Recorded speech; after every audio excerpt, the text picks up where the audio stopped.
Bonjour à toutes et à tous, bienvenue sur ma chaîne. Vous pouvez me joindre au 07 70 01 32 65.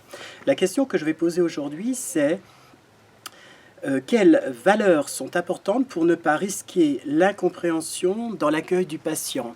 Je l'ai dit au début de certaines vidéos, l'accueil empathique et l'accueil qui est dans la congruence, le respect du patient dans toutes ses valeurs, dans tout ce qu'il a construit. Parfois, dans la thérapie, eh bien, on a affaire à différentes cultures, on a affaire à différentes histoires forcément liées à l'impact culturel qu'elles ont eu sur la personne.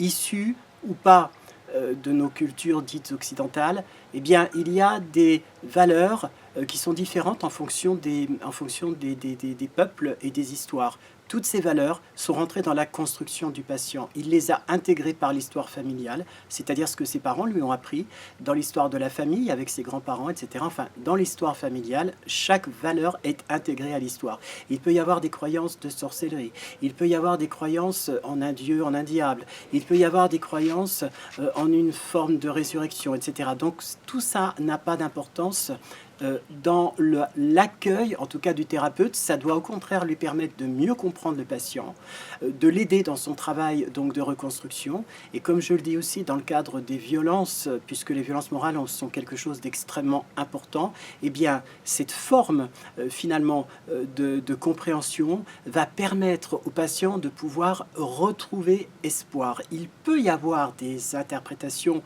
mais le but n'est pas que le thérapeute interprète. Je crois que pour être vraiment à l'écoute du patient et mettre le patient au centre du travail, c'est aussi apprendre à le connaître au travers de sa propre histoire, ne jamais juger, et pourquoi pas la possibilité aussi, si le thérapeute n'en est pas capable, eh bien de le diriger vers un confrère ou une consoeur. Ça me semble être important. Voilà. N'oublions pas que la plupart de ces victimes, enfin la plupart de ces violences donc, qui ont été faites aux victimes, eh bien, peuvent avoir aussi une histoire culturelle extrêmement importante. Merci pour m'avoir écouté, à très bientôt, réagissez, ciao ciao.